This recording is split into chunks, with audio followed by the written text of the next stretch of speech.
Assalamualaikum warahmatullahi wabarakatuh. Kembali lagi di channel dalam video kali ini saya sedang berkunjung ke lokasi tempat budidaya ikan. Nah, ini dimulai dari ikan nila sama ikan mas.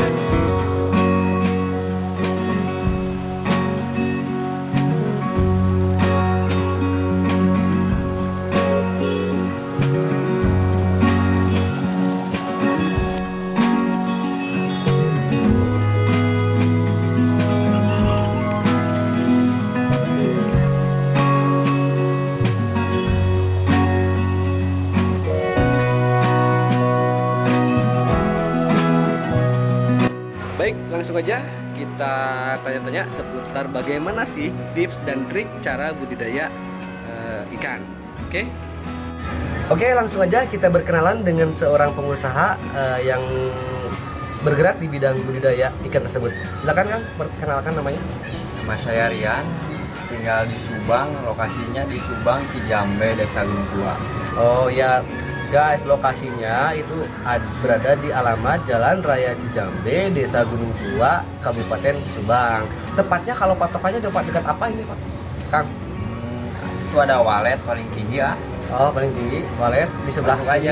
Ya, Masuk ke ada gangnya? Ada gangnya. Gang apa namanya? Gang Duit. Nah, itu guys, kalau memang kalian mau berkunjung ke tempat lokasi usahanya Kang Rian nih, kalian bisa berkunjung di tepatnya di alamat Jalan Raya Cijambe, Desa Gunung Tua, Kabupaten Subang. Patokannya dekat walet sebelah kiri, dan sebelum walet itu ada gangnya namanya Gang Duit.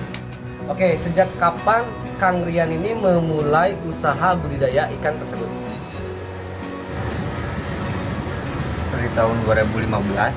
Oh, dari tahun 2015, berarti udah sekitar 6 tahun lebih lah ya. 2015, sekarang 2022, berarti 7 tahunan ya? Iya. Kurang lebih 7 tahun. Oke. Yang ada di kolam ini ikan apa aja? Ikan nila sama ikan mas. Ikan nila sama ikan mas. Oke. Terus kenapa sih alasannya Kang Rian ini mau menggeluti bidang usaha tersebut atau bidang usaha budidaya ini?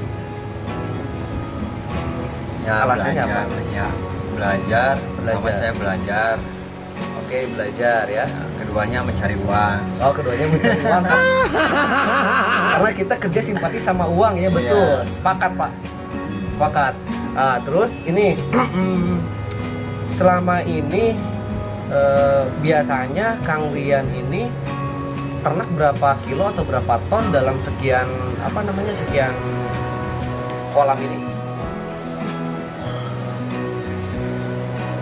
Kali panen itu paling sekitar 5 kintalan sampai maksimalnya 1 ton lebih gitu.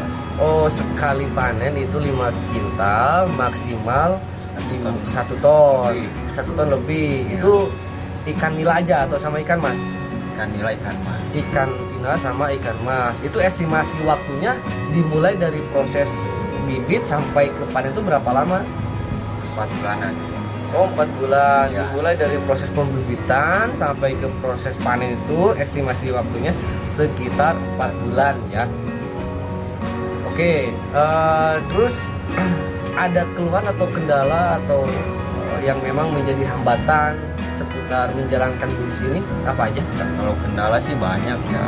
Kendala banyak. Mulai penyakit Oh, emang ikan ada bisa terganggu penyakit juga? ada.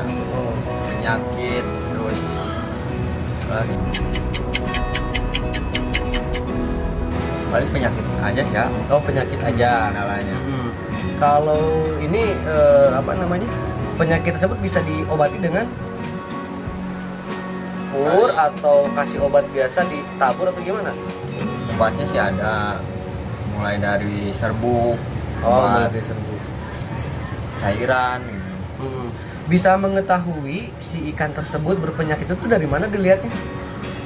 Ya kalau kita mengasih makan dia udah mau makan itu Oh, sakit. itu tandanya si ikan tersebut lagi sakit. Kalau memang kita kasih makan dan ternyata si ikan tersebut tidak mau memakan hasil dari kita, Kan, itu ya.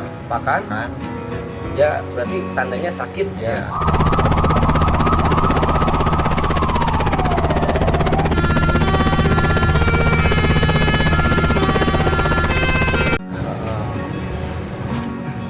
Oke, berarti ini dalam kurun waktu 4 bulan bisa menghasilkan panen kurang lebih di angka 5 kg sampai 1 ton lebih ya. Wow. Tips dan trik bagi yang mau memulai bisnis di bidang ini apa aja kira-kira? Ya, harus sabar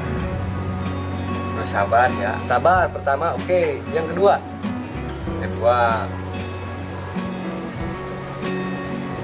ada uang ya. kadang uang guys. Guys, yang kedua, hati-hati ya, modal Anda harus standby itu 2 kali lipat atau 4 kali lipat lah. Berarti artinya kandel uang tuh ya harus berlipat-lipat kita modalnya. Yang kedua kandel uang, yang ketiganya apa? Ya harus siap sih. Yang pertama siap.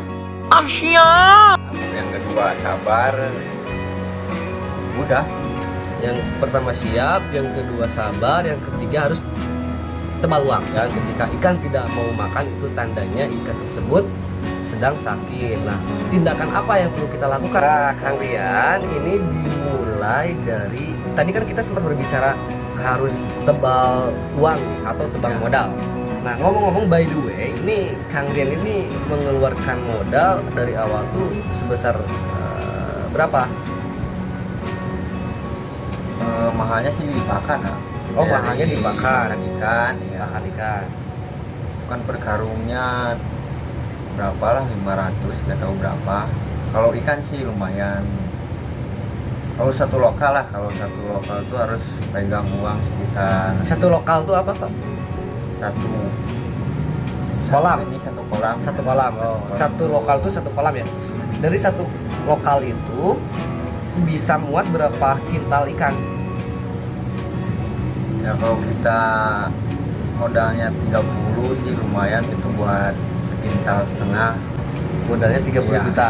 30, ikannya sekitar setengah, sisanya buat Pakan. makan sama bekal itu. Tadi Kang Rian sempat berbicara terkait penyakit. Emang penyakit apa aja yang akan menyebabkan si ikan tersebut mati atau terkena penyakit itu?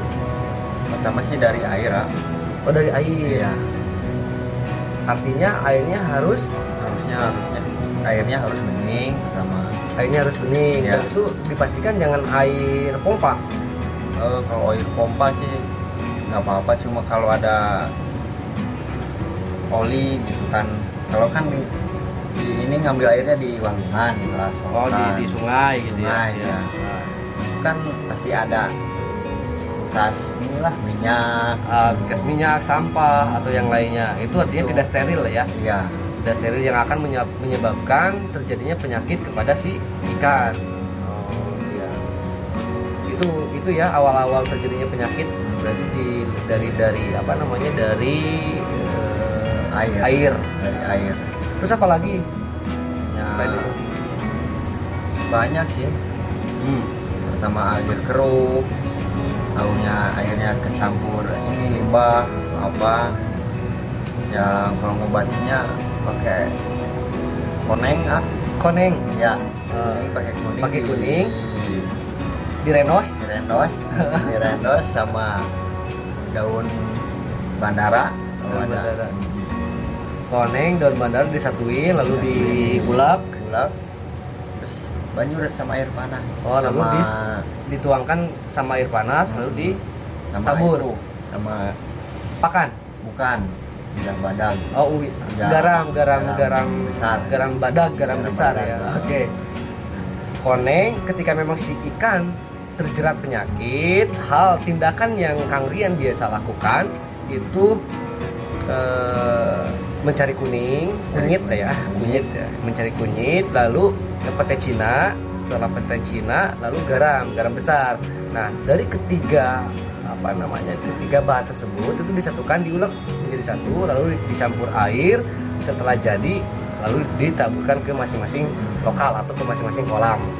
Gitu ya, betul nggak? Iya. Terus selain itu apa lagi, Kang? Ya kalau yang paling simpel sih pakai cangkudu. Cangkudu. Iya. Pakai cangkudu itu harus cangkudu yang matang, yang sampai bau lah. Campur sama pakan airnya. Oke guys, sampai di sini dulu pertemuan kita kali ini. Next time saya akan berkunjung atau keliling lagi khususnya di daerah Subang untuk ngobrol-ngobrol atau sharing-sharing seputar bisnis atau usaha. Itu aja dari kita. See you.